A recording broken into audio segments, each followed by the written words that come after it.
Tonight I'm going to read from my novel entitled Barrio Bushido. All right. This is from a later chapter in the book. There's three main characters: Lobo, Toro, and Santo. All right. Lobo. This is his piece towards the end of the book. Okay. Lobo, of course, is the wolf. All right. And in this scene, well, actually earlier in the novel, instead of being the cliche hero that saves the love of his life, and this is the love of his life, he's going to purposely abandon her and leave her to die so that he can, in homeboy language, come up. And he thinks that's what a wolf is supposed to do. All right? But he thinks that's what he's supposed to do, but he's struggling within himself and with his conscience and whether his reality is true or not. So I'm gonna read a bit from the chapter called Lights Out.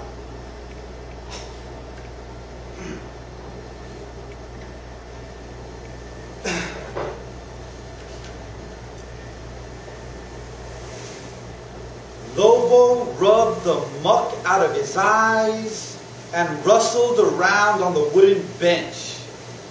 He thought of the TV show, Lifestyles of the Rich and Famous.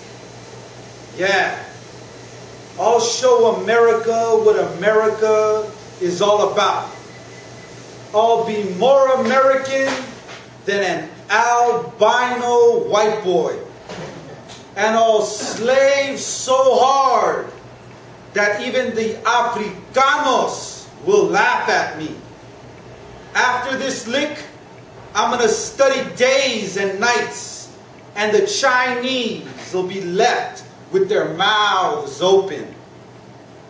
I'm going to make shit happen with all odds against me, and I'll persevere with all them bullets aimed right at my head. But in doing this shit, it'll also be for them. And I ain't talking about the color of my skin or the language I speak.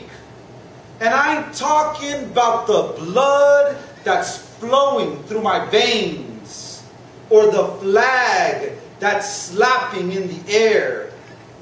It's all for any motherfucker who got the sense to appreciate the finer things in life.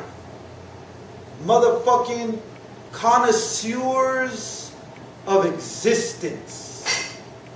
And I'll show them, just cause a vatos got 3 strikes against him, don't mean he's out. I'll prove that just cause it can't be done, that don't mean I can't do it. What a damn shame. Them fucking big boys couldn't give me my props unless I put a gun to their throats. I got a clip Kwai. Sasquatch is terminated. They'll all respect me after that. Fucking broad daylight. Fuck it. I see that logic to its fullest. Lobo thoughts of little cartoon. Hustle, fool! I'm getting mine and ain't no reason you can't get yours either. Get up off your ass and do some shit and work like a wolf at everything you do.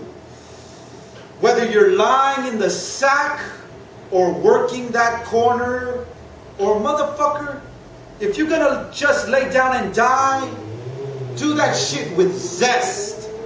And do it better than anyone ever before. And don't waste your time, because that makes the shit boring. Do it now and do it to screw it. Because I'm America, whether motherfuckers like it or not. And I'm America when it gets down to rot. Ding dong, ding dong, bells rang. as Lobo felt his slobber slither onto the cold wooden bench, he turned over to his other side and sleep overcame him. Rising from her dank cardboard coffin, Sheila spoke directly to Lobo, forced him to look directly at her. More beautiful than the sunrise, she sang. You'll go because I want you to go, but at the hour that I want you, I will have you. I know that without my love, you are lost, because whether you admit it or not, I own your heart. I want you to go around the world, and I want you to meet many people. I want other lips to kiss you so that you can compare them with mine with always. And if you ever find a love who you feel understands you, who you feel loves you more than I, then on that day I will truly disappear with the sun when it dies in the evening. Go because I want you to go. Lobo reached his arms out to Sheila. With all his muscles tense, Lobo squeezed her and accepted the farewell. The kiss was sweeter than wine, softer than the clouds in the sky, tender as veal on the plate. It was more than Lobo could ever have hoped for, more than his imagination could comprehend. It was only a fairy tale dream, yet it was happening to him right there at that moment. And he felt it with all the intensity of a million pinches on her skin. Yet Lobo knew he would have to leave, though he did not want to. He wanted to stay and die with her, and live with her, and forget all that had happened. When Lobo looked into Sheila's sharp eyes, he knew it was all worth it. All of it, the exact way it turned out. Because without the crazy incident, without his master plan, he would have never known. Lobo would have always doubted that such a lady could exist. And he would have doubted the homeboys, his own convictions, the power of endurance, the human heart in its most beautiful form, in the form that can only be tested and challenged with the most severe moment. The logic, the faith proved could not comfort him. It only proved him wrong. And his skepticism was a failure of his sight. For Lobo had demanded a sign. And he had received an anointed angel from heaven. Yet he had still refused to believe. Now it was too late.